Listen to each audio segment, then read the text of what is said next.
Bonjour tout le monde, bienvenue sur la séance numéro 17. Vous êtes sur la formation HTML, CSS. Et maintenant que nous avons vu comment appliquer une mise en forme sur nos textes, on va pouvoir passer à un passage assez intéressant et important également au niveau CSS, qui concerne les couleurs et tout ce qui est fond. Donc un fond qu'on va pouvoir appliquer au niveau de nos pages. Je vous avais dit dans la vidéo précédente qu'on aurait l'occasion de revenir là-dessus, puisque ça a tout son intérêt évidemment.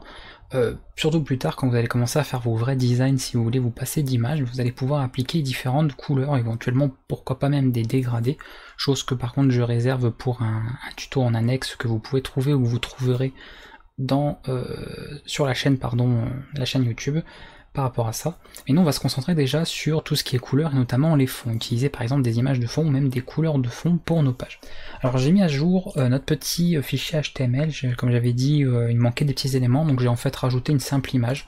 Donc maintenant on a ça, d'accord, c'est histoire d'avoir une illustration parce qu'elle va éventuellement nous servir, surtout pour la suite. Ça permettra d'avoir quelque chose d'un petit peu plus complet. Donc je rappelle, on a un titre, on a quelques paragraphes avec, comme vous voyez ici, un lien à rallonge exprès pour voir un petit peu comment ça se comporte au niveau de la page, un petit lien ici à la fin et une petite image maintenant qui est affichée au sein du contenu. Donc ce qu'on pourrait par exemple retrouver dans un article type sur un blog ou autre, c'est tout à fait dans ce genre d'exemple ici.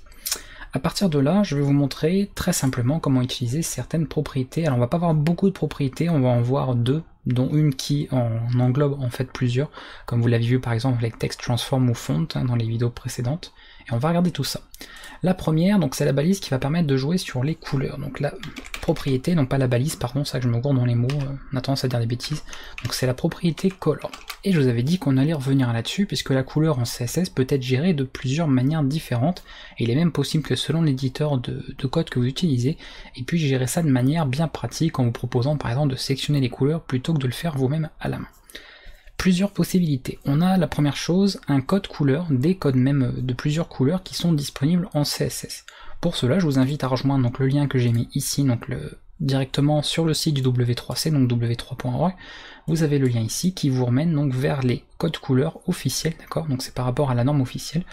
Au niveau des couleurs, les codes couleurs, c'est tout simplement ça, ce sont les noms, d'accord? Donc si je veux appliquer une couleur en particulier ici, nous avons, comme vous le voyez, tout un tas de couleurs disponibles avec des noms particuliers. D'accord?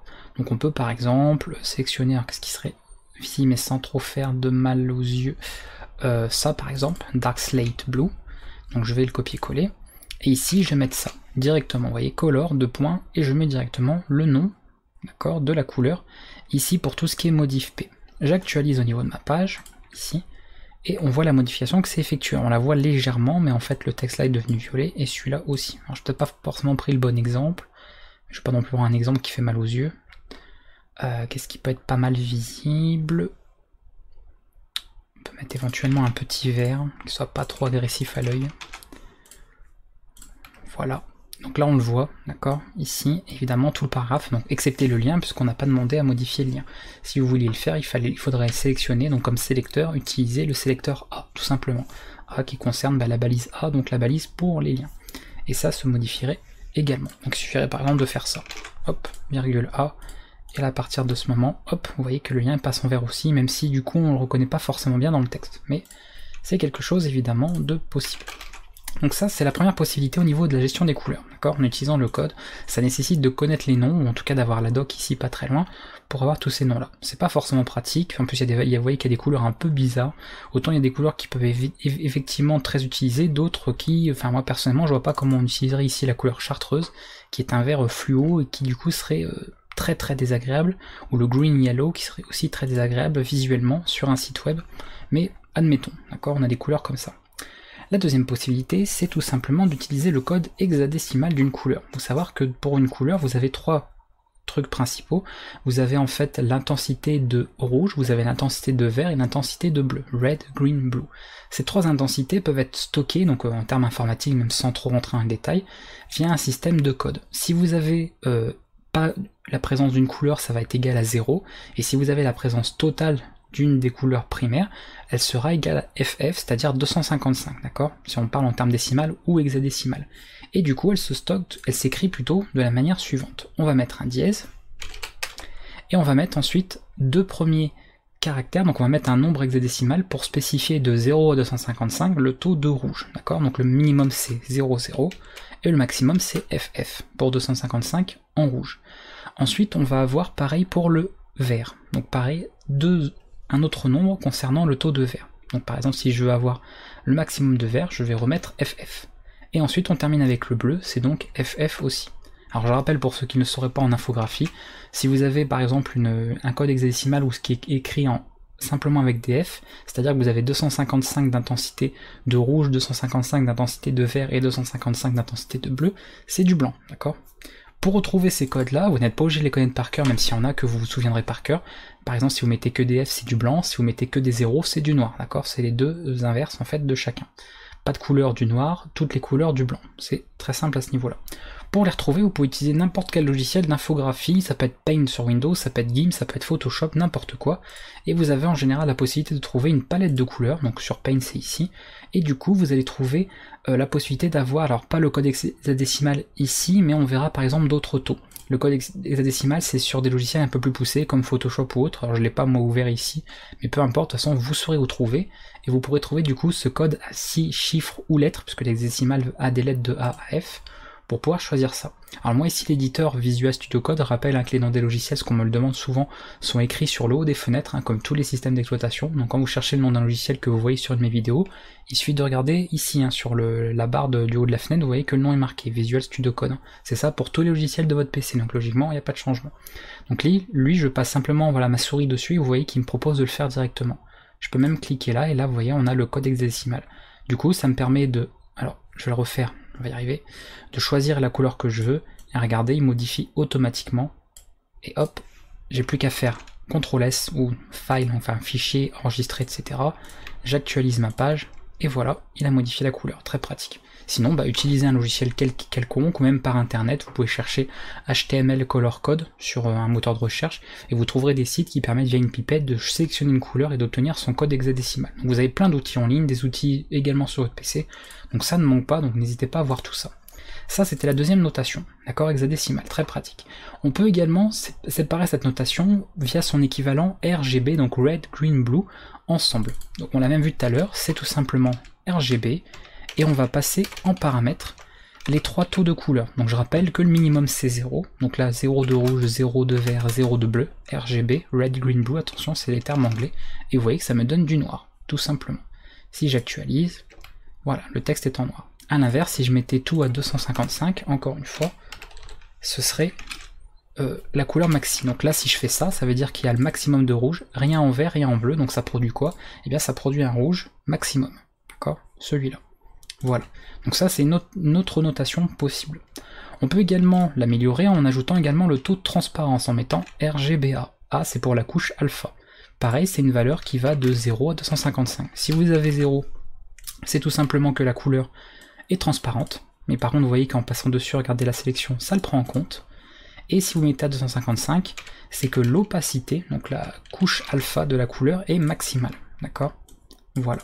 Donc vous pouvez régler entre deux, par exemple, ou faire des choses un petit peu moins opaques, en mettant par exemple 150, et vous voyez un petit peu, alors là on ne le voit pas, ici, vous pourrez du coup obtenir une opacité moindre, d'accord, au niveau de la couleur ici. Donc c'est des choses à voir, pourquoi pas, ça peut être intéressant de travailler là-dessus. Donc n'hésitez pas, évidemment, à voir ça. Alors en général, l'opacité, on va même pas l'utiliser comme ça, je dis des bêtises, on va plutôt mettre 0 comme ceci, donc là c'est à 0, et c'est le maximum, c'est pas 255, excusez-moi, c'est 1.0. Voilà. D'accord, plus exactement. Donc si on veut par exemple un truc amoindri, on va mettre par exemple 0.5 pour faire la moitié. C'est semi-opaque. Et vous voyez que là la couleur, on pourrait penser qu'elle change, non, non, c'est bien du rouge complet, c'est juste qu'elle est à moitié opaque la couleur, donc on a l'impression que ça fait presque un orange, d'accord, que ça vire vers le orange. Donc c'est simplement une question d'opacité de la couleur, donc en utilisant non pas RGB, mais RGBA. Et on a enfin un dernier cas, pareil, pour ceux qui font de l'infographie, vous connaissez bien, c'est tout ce qui concerne la teinte, la saturation et la luminosité pour une couleur. Et pour cela, on va utiliser HSL, pour Hue, Saturation, et le L pour Lightness, donc la luminosité. Pareil, ça va prendre 3 cas possibles. Le premier, c'est le niveau de teinte, donc soit vous mettez 0 et du coup vous aurez là une teinte, alors je crois que ça va être du coup, rien, en fait c'est du gris grosso modo, soit vous mettez 100 et du coup ce sera full, d'accord, au niveau, pas de la teinte, je dis des bêtises, pardon, je dis des conneries. Vous allez avoir 0 ou 360 pour le rouge, donc par exemple si je fais ça, D'accord, je vais mettre quelque chose pour le rouge. Ensuite, on va avoir la saturation. Donc la saturation, bah, ça va de 0 à 100. Si c'est de 0, vous n'avez aucune saturation, donc vous avez quelque chose en noir et blanc, en niveau de gris. Soit c'est à 100, et du coup, vous avez la saturation au max. Donc ça pique les yeux. Hein, donc évitez de mettre une saturation max, ça risque de faire assez mal. Donc on peut mettre par exemple 50. Et la luminosité, bah, c'est comme par exemple sur un écran de PC ou n'importe quoi. La luminosité à 0, vous aurez un écran noir, d'accord? On verra rien. Je peux vous montrer là. Voilà, donc c'est noir, d'accord, pas de changement. Et si on met la luminosité au max, donc c'est-à-dire 100%, eh bien c'est du blanc, d'accord, tout simplement. Donc ce sera réglé évidemment à ce niveau-là.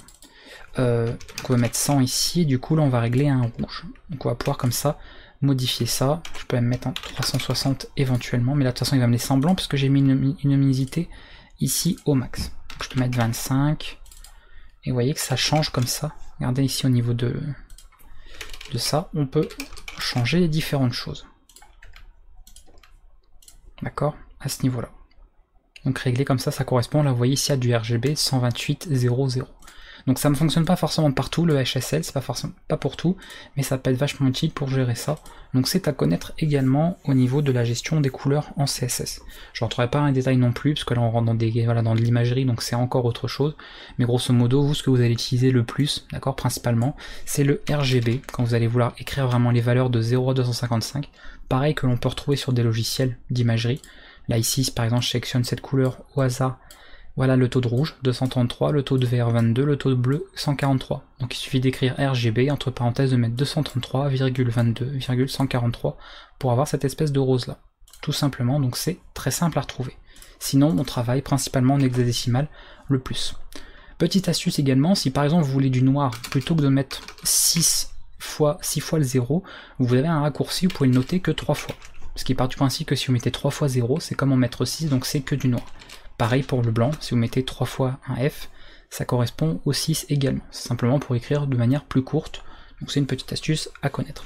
Voilà pour les couleurs, d'accord, c'est aussi simple que ça, donc vous avez vraiment plusieurs manières différentes, et ça va tout faire au niveau de vos pages web, parce que ça va être vraiment le début d'un petit peu tout, d'accord, tout ce que vous allez modifier au niveau de vos pages web, donc c'est plutôt sympa à connaître, à ce niveau-là.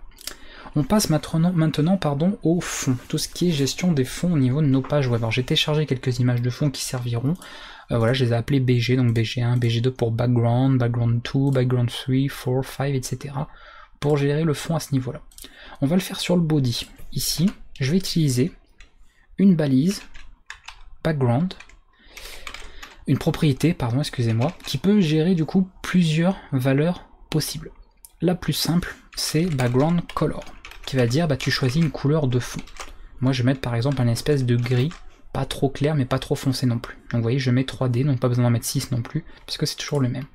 J'actualise et vous voyez que c'est devenu un peu plus gris au niveau du fond de ma page. Donc ça peut servir comme ça, gérer des couleurs de fond. Ça c'est le premier cas. Après on peut également choisir de mettre une image. Au lieu de mettre background color, on va gérer avec background image. Et là on va lui passer une URL. Donc on utilise URL dans la valeur. Et entre parenthèses, alors vous pouvez mettre des doubles cotes, des simples cotes, voire rien du tout. Autant mettre rien du tout, ce sera plus optimisé, tant qu'à faire. Hein, parce que n'oubliez pas que le CSS, plus le fichier est gros et plus il est long à charger. Donc moi vous avez de caractère, mieux c'est. Donc n'hésitez pas à ne pas mettre de double cote ou simple, ce sera beaucoup plus rapide. Et à ce niveau-là, bah, on précise le lien, comme vous le savez le faire pour les images, tout ce qui est audio, vidéo, comme on l'a déjà vu précédemment, vers l'image. Donc moi si par exemple je veux sélectionner cette image-là, bg4.jpg, et ben, il faut prendre tout le nom, également avec l'extension, c'est important, et on le charge ici. Et là j'actualise et voilà. Vous voyez qu'il a chargé le fond de mon, ici le fond directement au niveau de la page du site. Donc c'est plutôt sympa à ce niveau-là. Alors d'ailleurs au niveau du texte là je vais peut-être l'enlever comme ça. C'est pas forcément un bleu assez, voilà. Donc vous voyez que quand j'actualise ça prend du temps à charger, c'est normal parce que l'image est très grande, elle doit faire 1920 par 1080, c'est une image en Full HD, donc évidemment selon la taille de l'image, ça peut être plus ou moins long à charger. Vous voyez que là, il y a un petit temps de chargement quand même à chaque fois que j'actualise. D'accord? Donc ça, attention bien évidemment. Je ne parle pas encore d'optimisation au niveau des grosses sources, comment on optimise par exemple les images pour avoir des images compressées et qui soient optimisées pour le web, mais c'est des choses sur lesquelles on reviendra par la suite de toute façon, notamment dans les exercices, les tutos. Donc on n'hésitera pas à regarder tout ça par la suite, c'est du complément. Voilà pour tout ce qui est gestion d'images. Donc maintenant qu'on a géré la couleur de fond, l'image de fond, on peut aussi bien évidemment gérer sa position. Donc, par exemple ici on a mis une image, on peut faire un background, alors là on ne le verra pas parce que l'image est très grande, position, donc éventuellement ce que je peux faire c'est ça. On le verra mieux avec le petit chat. Voilà, donc là on a des chats partout, c'est l'invasion des chats. Je vais retirer l'image là en commentaire, enfin je vais la mettre en commentaire pour le moment. Voilà. Hop, et là vous voyez que mon fond se fait sur l'image, d'accord? Donc grâce à Background Position, je vais pouvoir choisir où la placer. Background Position, ça prend plusieurs valeurs possibles. On peut mettre des valeurs en pixels pour X et Y, donc je rappelle les coordonnées en X et Y. Par exemple, on peut faire 25 pixels pour X, 25 pixels pour Y, comme ceci. Vous voyez que ça décale comme ça de 25-25. On peut le gérer avec des pourcentages, genre 25% pour X et 70% pour Y. Personnellement, moi j'utilise jamais de cette manière, mais ça peut être utile. Et on peut également le faire avec des noms précis. On peut dire par exemple position, on va le faire par exemple en top, d'accord? Donc c'est-à-dire tu positionnes en haut, ok. On peut faire en bottom, tu positionnes en bas, en left, en right. Si vous faites ça, il va choisir comme deuxième argument center par défaut. Sinon, il faut préciser les deux. Par exemple bottom left, qui veut dire en bas à gauche. Voilà. Si vous mettez juste bottom, c'est comme si vous mettez bottom center, d'accord? Si vous mettez juste un seul mot, il va considérer que le deuxième en fait c'est toujours center. Donc c'est pareil, c'est une écriture raccourcie, donc c'est pas mal à savoir. Là par contre vous voyez que le problème on se rend pas trop compte, c'est que l'image est répétée. Et bien ça tombe bien, tout ce qui est répétition de l'image, on va pouvoir également le modifier avec background repeat. Et moi je vais commencer par mettre dès le départ no repeat, comme ça on va voir un petit peu la modification. Et voilà ce qui se passe. D'accord? Donc ici, là je peux mettre top. D'accord? On pourra comme ça modifier. On pourra mettre également left. Donc là ça va mettre left center. À gauche centré. D'accord? Etc. Donc on peut jouer là-dessus. Qu'est-ce qu'on peut mettre aussi? Left bottom. Donc là on se rend pas trop compte de la différence que ça fait puisque le fond est géré par rapport au body. Donc le body ici il n'est pas très grand au niveau de ma page puisque il fait que ça. Donc il occupe vraiment la hauteur en tout cas de ça. Éventuellement ce que je peux faire, ce sera pas de mal, c'est doubler mon paragraphe là. Voilà. Voilà, comme ça on se rend mieux compte, c'est mieux hein, d'avoir quelque chose comme ça. Donc là je remontre hein, du coup, parce que sinon vous n'auriez pas vu la différence. Parce que pas de bol, l'image faisait la hauteur de mon texte, hein, ça c'est vraiment un hasard. Voilà, vous voyez un petit peu comment que ça réagit. Si je veux tout centrer, eh ben on met juste center, et le deuxième il va se mettre à center tout seul. D'accord? Et là c'est centré par rapport à mon conteneur. On peut mettre aussi center top, pour dire tu centres mais tu mets en haut. Etc. Tu centres et tu mets en bas. Pareil. Voilà, je pense que vous avez compris un petit peu le positionnement pour notre fond. Mais tout ce qui est positionnement après au niveau des éléments en HTML, CSS, on le verra dans une autre vidéo également. On aura une vidéo consacrée à tout ce qui est positionnement, relatif, absolu, tout ça. Là c'est juste pour l'image, parce qu'on parle ici des fonds et des couleurs, donc je l'ai gardé pour ça.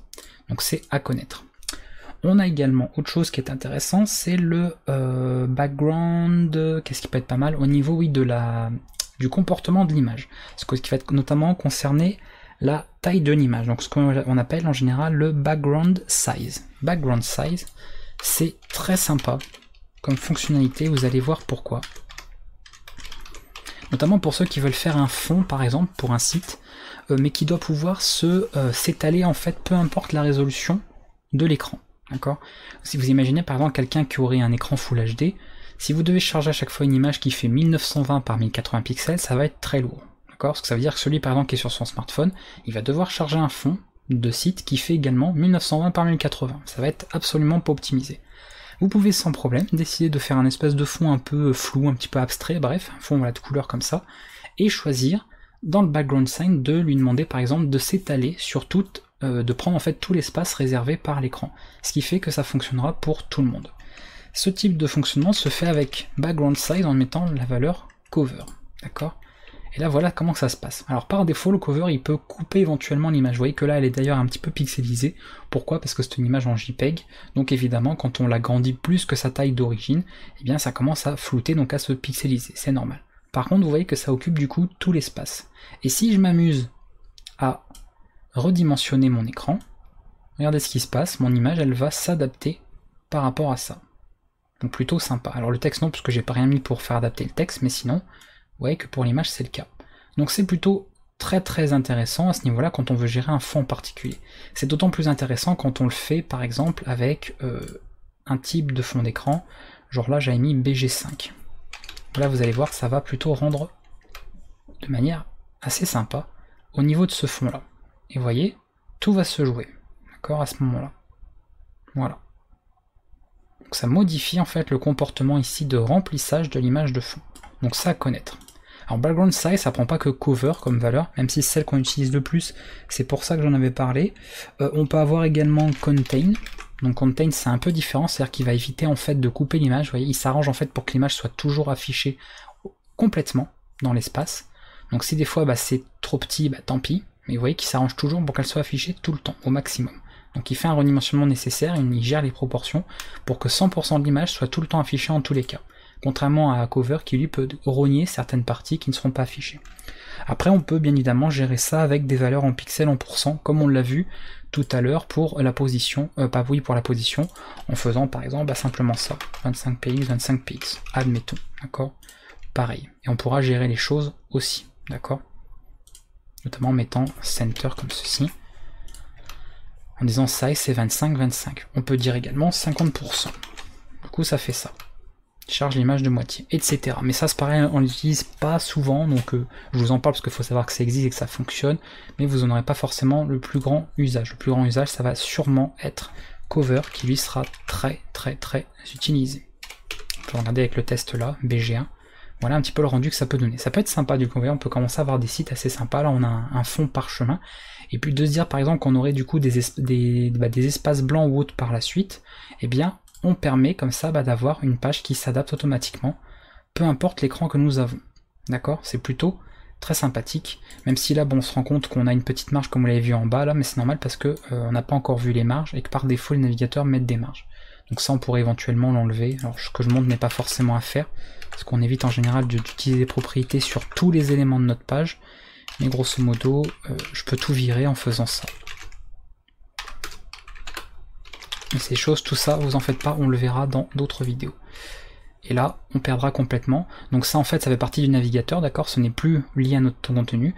Mais du coup, si vous avez une page suffisamment remplie en hauteur, eh bien, ce sera bien géré, d'accord? Donc là, on a perdu complètement toutes nos marges. Mais ça, je vais l'enlever parce que c'est pas des choses à apprendre, surtout pas. On évite de faire ça dans la mesure du possible. Donc on va gérer ça comme ça, c'est beaucoup plus propre. Donc, vous voyez que là, ça rend plutôt bien. On a vraiment des exemples très sympa. On peut du coup jouer sur une image un peu plus visuelle, on va dire. Voilà. Et là c'est pareil, tout va se jouer à ce niveau-là. D'accord? Bon là ça rend évidemment pas lisible le texte pour le coup, donc faites attention comment vous gérez ça. Mais évidemment, c'est de voir que ça fonctionne. D'accord? Donc background size très pratique en web. C'est une bonne astuce pour pouvoir par exemple appliquer un fond qui se gère automatiquement selon les résolutions d'écran sans devoir charger une image qui soit énormissime. Parce que du coup on peut prendre une image de 100 par 100 pixels et elle va remplir même un contenu qui ferait 4400 pixels de largeur sans problème. Ce serait géré voilà, sans souci à ce niveau-là. Et du coup ça permet de faire des répétitions. D'ailleurs je reviens à un background repeat parce que j'en ai pas parlé plus que ça, d'accord, notamment pour 4. Mettre 4 ici. Comment ça fonctionne? Je vous ai juste montré comment ne pas répéter le contenu, d'accord? On va même virer, tiens, position. Parce que par défaut, si on ne le met pas, qu'est-ce qui se passe? Le contenu est répété indépendamment. Vous voyez, tout est répété comme ça. On peut donc lui passer repeat. C'est comme ça que ça se met par défaut, d'accord? Repeat, vous voyez, ça change rien parce que c'est comme ça que c'est par défaut. Si je mets no repeat, ça ne se répète pas. Il le fait qu'une seule fois et c'est tout. On peut également dire tu te répètes que en X. Donc je rappelle sur l'horizontale, repeat-x, ou tu te répètes qu'en Y, sur la verticale, donc les ordonnées, etc. Voilà, donc ça c'est plusieurs possibilités, d'accord, qui existent et qui sont, ma foi, très utiles. On a également space qui va gérer en fait, donc il va choisir une image de début et de fin dans le conteneur, et il va ensuite gérer les espaces blancs entre ces images de manière égale, d'accord. Donc ici, vous voyez, il a mis une image en début, une image en fin, et ici, il essaie de réserver des espaces suffisants. Si mon image a été plus petite, il en aurait mis beaucoup plus que 2, et on aurait des espaces blancs entre chacune de la même taille. Ça permet d'avoir quelque chose d'uniforme. Et si on veut virer ces espaces, donc faire le même fonctionnement en virant les espaces, ça doit être round qui fait ça. Voilà. Donc là, vous voyez, l'image, elle se met plus, genre elle s'est pas répétée comme ça. Il a redimensionné d'ailleurs, comme vous voyez, les proportions de l'image, mais il s'arrange pour l'afficher de manière égale, donc comme une mosaïque, et uniformément sur le contenu. Donc dans certains cas, ça peut être sympa de faire un affichage comme ça, quand par exemple vous avez, vous savez, une petite image de fond qui en fait peut se lier comme du papier peint, d'accord, où les morceaux de papier peint peuvent se rejoindre et se lier ensemble au niveau des transitions. Là on voit par exemple qu'il y a une cassure, parce que c'est pas les mêmes couleurs. Par contre, si vous avez ici le début de l'image qui peut se coller avec la fin, et bah vous aurez l'impression que c'est une seule même image, alors qu'en fait non, elle se répète. Ce qu'on appelle des motifs, et ça peut se faire en web sans problème. Donc là j'ai pas pris une image de motif, mais on aurait pu le faire avec une image de motif si on voulait, pour avoir cette impression d'opti où l'image est infinie, alors qu'en fait c'est une toute petite image qui se répète tout un tas de fois au niveau du fond de notre page. Voilà, donc je reviens, je récapitule rapidement. On a vu background color, on a vu background image, on a vu background position, on a vu background size, background repeat. Il en reste quelques-uns encore. Background origin et background clip. Background origin et clip vont permettre de gérer, même si on n'a pas encore vu maintenant, l'espacement dans le contenu. Il y a 3 types d'espacement. Le padding, c'est ce qu'on appelle une marge extérieure, d'accord, pour le coup, mais on en reviendra dessus avec une vidéo spécialement dédiée à ça dans la formation. On a border, qui lui va concerner la bordure du contenu, et content, c'est à l'intérieur du contenu. Alors là, je sais pas s'il y aura vraiment de quoi vous montrer comment que ça se passe. On va voir, on va faire no repeat, et on va faire un background origin, et ça prend 3 valeurs possibles, donc comme je l'ai dit, padding box, d'accord. Donc padding box, voilà ce qui se passe visuellement. Donc le padding ici a été défini là, donc tout autour de ma page, vous voyez que du coup l'image se met là. Si je choisis border box, il va choisir par rapport à la bordure, d'accord. Donc là pas de différence parce que je n'ai pas de bordure définie et pas de pad en particulier. Donc vous, dans certains cas, vous verrez une différence ici on ne le voit pas. Et si on met content box, on n'aura non plus pas de différence là parce que je l'ai mis sur le body, vous voyez. Par contre, ouais, c'est peut-être ça d'ailleurs il faudrait que je fasse. Modif. C'est peut-être pour ça du coup qu'on se rend pas compte de la différence, parce qu'il y a un padding par défaut pour la balise de paragraphe. Donc on va le faire là. Parce qu'encore une fois, si vous ne voyez pas de différence visuellement, c'est pas très intéressant. Voilà comment que ça se passe. Vous voyez, pour chaque paragraphe P, padding, c'est ça. Est-ce qu'on verra une différence avec border? C'est pas dit, mais bon. On va tester. Voilà, donc pas de différence que j'ai pas de bordure, évidemment. Et ensuite on peut mettre content, mais là c'est pareil, j'aurai pas beaucoup de différence. Donc c'est vraiment dans le cas où j'ai un pad ou une bordure définie. Mais considérez en fait que si j'avais une bordure et un pad, donc c'est-à-dire une bordure, admettons, on aurait un encadrement, d'accord, au niveau du paragraphe. Un pad, donc c'est une margeur externe, donc une margeur à l'extérieur de mon paragraphe. Le padding box mettrait le début de l'image, donc en fait à l'extérieur, d'accord, sur la marge. Le border box, il mettrait juste au niveau de l'encadrement, d'accord, de mon paragraphe. Et content box, c'est ce que vous voyez là, c'est-à-dire qu'il le met pile à l'endroit où commence le paragraphe, d'accord. Donc vraiment au moment où il y a le contenu. Voilà la différence. Donc là on ne le voit pas visuellement parce qu'on n'a pas encore vu les bordures, les espacements. On verra ça dans les prochaines vidéos. Donc éventuellement maintenant vous avez qu'à noter, d'accord, le background origin et background clip qui utilisent pareil avec les mêmes types de données, content box, padding box, etc. Notamment pour la coupure, donc la césure au niveau de l'image. Notez-les de côté, comme ça quand vous aurez vu les espacements et tout ce qui est espacement et tout ce qui est bordure, voilà, dès que vous aurez vu ça au niveau de la formation, vous pourrez réutiliser ces propriétés pour voir, voilà, qu'effectivement elles ont un comportement différent. Voilà, c'est juste que moi encore une fois, comme pour la vidéo précédente, il y a des choses qu'on n'a pas encore vues, donc je peux pas tout vous montrer malheureusement, parce que je suis obligé de vous apprendre les choses de manière progressive et pas tout d'un coup. Voilà pour background, et ensuite on termine avec le dernier qui est background attachment, qui lui est utile pour la gestion, donc pareil c'est un peu au niveau du comportement de l'image, avec plusieurs choses possibles. Le background attachment, il va fonctionner de plusieurs manières. Si je mets local, donc local, on aura, alors là pour le coup, je vais peut-être le mettre, on va le remettre en fait ici, voilà. Le local, bon, on ne se rend pas compte de quoi que ce soit. Si je mets en revanche, et d'ailleurs il faudra peut-être que j'avance un petit peu, que je mets scroll, si l'image est trop grande, alors attendez, plutôt que local, on va simplement changer le nom de l'image, BG1, voilà. Voilà comment que ça se passe par défaut. Je vais agrandir le nombre de paragraphes, vous allez voir pourquoi, parce qu'il faut en fait que ça dépasse la hauteur de mon navigateur, donc mon écran en particulier. Je vais mettre autant de fois que nécessaire, voilà. Voilà, il faut que je puisse avoir une barre de défilement. Donc voilà ce qui se passe en local, d'accord? Vous voyez, pas de changement. Ici, on ne constate rien de particulier. C'est un petit peu comme si j'avais le scroll. Si j'utilise la valeur scroll, au moment où je défile ma page, vous voyez que le fond, il défile avec le contenu, d'accord? Ça fait ce type-là. En revanche, je pourrais choisir de fixer le fond en utilisant l'attribut, enfin la valeur, pardon, fixed, qui elle va faire bouger le contenu, mais regardez quand je bouge ma page, c'est juste le contenu qui bouge alors que le fond il reste fixe.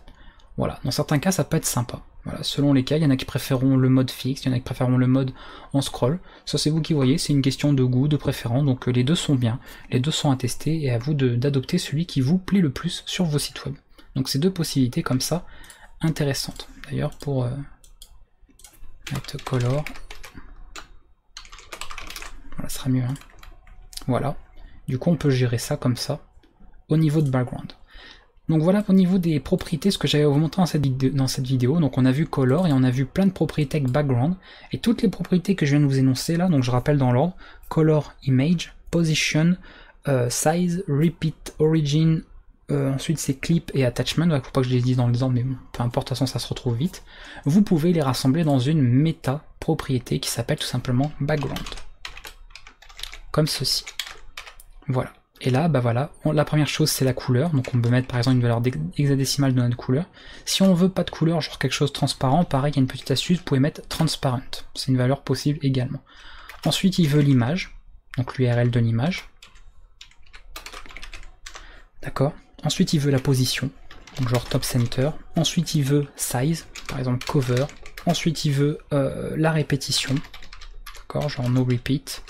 Donc vous voyez, il prend tout à la suite comme ça, tout ensemble. Ensuite il veut l'origine, le clip, mais moi je n'utilise pas, donc là je les mets pas. Et à la fin, l'attachment, donc on peut mettre par exemple fixe ou scroll. Voilà. Et vous voyez qu'en une seule ligne, on peut tout mettre d'un coup. Donc ça peut faire gagner du temps aussi. D'accord, dans certains cas. Moi en général, encore une fois, alors oui, transparente forcément, il n'est pas content aussi. J'évite en général d'utiliser tout d'un coup comme ça. D'accord, parce que ça fait des choses pas forcément pratiques et c'est encore une fois pas lisible. Donc je préfère encore une fois, sauf si j'ai pas grand chose à utiliser, genre je fais juste ça, admettons. Voilà, si vous avez besoin d'utiliser la couleur, l'image, vous pouvez rassembler en deux, d'accord, ça poserait pas de souci de faire comme ça, évidemment.